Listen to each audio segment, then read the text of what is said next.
ሲጳራን ታውቋታላችሁ? ዛሬ ስለ ኢትዮጵያዊቷ የነቢይ እግዚአብሔር ሙሴ ባለቤት ስለነበረችው ስለ ሲጳራ ነው የምነግራችሁ።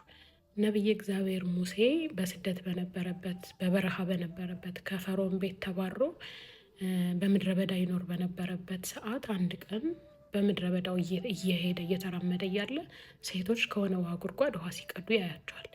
ያንን ውሃ ጉድጓድ እየቀዱ እያለ ድንገት ወንበዴዎች ይመጡና ከዛ ውሃ ጉድጓድ ያባርሯቸዋል፣ እንዳይቀዱ ሴቶቹ ማለት ነው።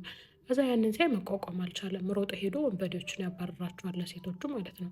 ከዛ ሴቶቹም ያመሰግኑታል፣ ከዛም ወደ ቤታቸው ይወስዱታል። ይሄ ሁሉ ሲሆን ግን ከሴቶቹ አንደኛዋ ላይ የነቢይ እግዚአብሔር የሙሴ ዓይን አርፎ ነበረ። ከዛ ቤታቸው ይወስዱታል፣ እንሂድ ቤታችን ብለው ይጋብዙታል። ከነዛ ወንበዴዎች ስለተከላከለላቸው ከዛ ይሄዳል። ቤት ሲሄድ አባታቸው ቄስ ነበረ፣ ካህን ነበረ። ከዛ ይወደዋል፣ ብቻ መኖር ይጀምራል። እዛ መኖር ከጀመረ በኋላ ይጠይቀዋል።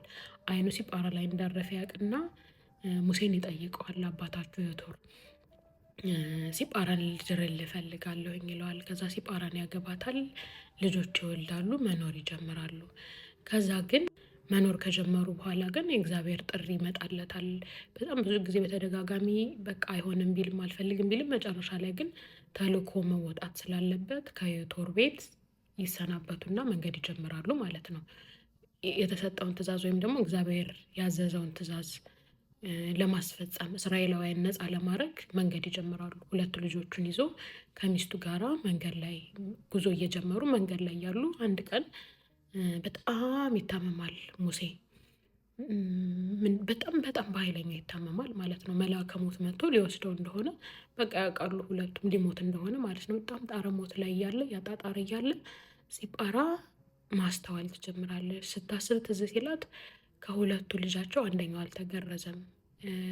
ወንድ ልጅ ይገረዝ ዘንድ ደግሞ በአብርሃምና በእግዚአብሔር በተገባው ቃል መሰረት ያልተገረዘ ልጅ ካለ እንደሚጠፋ ቃል ተግባብተዋል ከአብርሃም ጋር።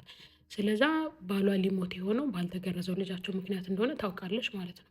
ከዛ ሮጣ አጠገቧ ያለውን ስለት አንስታ ልጇን ትገርዘዋለች ማለት ነው። እዛው ማለት ከመቅጽበት በሩጫ ነው ማለት አጠገቧ ያለውን ስለት አንስታ ልጇን ገረዘችው።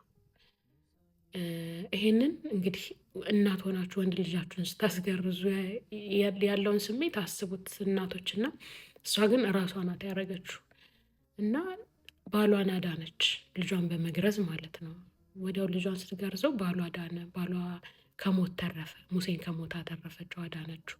መልአከ ሞት ተመልሶ ሄደ ማለት ነው። ከዛ በኋላ ሙሴ ማሰብ ይጀምራል። የሚሄደው ከፈርዖን ጋር ሊታገል ከፈርዖን ጋር ከባድ ትግል ሊያደርግ እንደሚሄድ ሲያስብ ልጆቹንም ሚስቱን አደጋ ላይ መጣል እንደሌለበት ያስብና ከዛ ሲጳራ እንደገና ነው አንቺ ወደ አባትሽ ቤት ልጆችሽን ይዘሽ ተመለሽ፣ እኔ ይህንን ትግል ብቻዬን ነው መታገል ያለብኝ ይላትና እሺ ብላ ወደ አባቷ ቤት ትመለሳለች፣ ልጆቿን ይዘ ማለት ነው። ከዛም ሙሴም ሁሉም ተልኮን ይጨርስና እስራኤላውያን ነፃ ከወጡ በኋላ መጨረሻ ላይ እስራኤላውያን ነፃ ወጥተዋል የሚለውን ሲሰማ አባቷ ዮቶር እሷንና ልጆቹን ይዞ ወደ ሙሴ ጋር ይሄዳሉ ማለት ነው። ከዛ ሙሴን ያገኙታል። እዛ ግን ሙሴ ጋር ሲሄዱ እንደጠበቀችው በቃ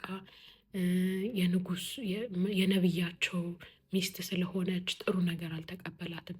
ኢትዮጵያዊቷን በማግባቱ ጥቁር በመሆኑ የሙሴ እህትና የሙሴ ወንድም በጥሩ ዓይን አላዩዋትም ነበረ። ስለዛም ኢትዮጵያዊቷን ያገባ እሱ እንዴት ነብይ ሊሆን ይችላል?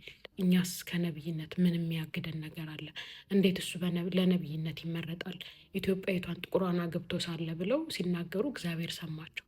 እግዚአብሔር ሲሰማቸው በሙሴ ላይ ሲነጋገሩ የንቀት ንግግር ሲያደርጉ ስለሰማቸው በጣም ተናደደባቸው። በዛም ምክንያት የሙሴ እህት የነበረችው ማርታ በለምጽ መታት። እግዚአብሔር ወንድሙ አሮን ደግሞ ያው ካህን በመሆኑ እግዚአብሔር ማረው። እግዚአብሔርንም ይቅርታ ጠየቀ።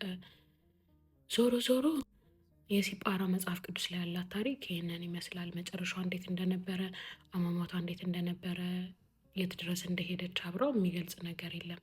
ነገር ግን ምን አይነት ጠንካራ፣ ብርቱ፣ ቆራጥ፣ ደፋር የእግዚአብሔርን ዓላማ ለማስቀጠል የእግዚአብሔርን ቃል ኪዳን ለመጠበቅ ሕግጋቱን ለመጠበቅ ቆራጥ እንደነበረች የሚያሳይ ምን አይነት ጀግና እናት እንደነበረች፣ በጣም ጀግና ሴት እንደነበረች፣ እግዚአብሔር ደግሞ ሴቶችን እንደሚጠቀም የምታሳይ ተምሳሌት የሆነች ሴት ናት። እና እናንተስ ከሲጳራ ምን ተማራችሁ?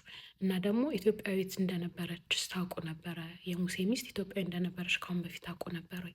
እስኪ ይህንን ኮመንት ላይ ጻፉልኝ።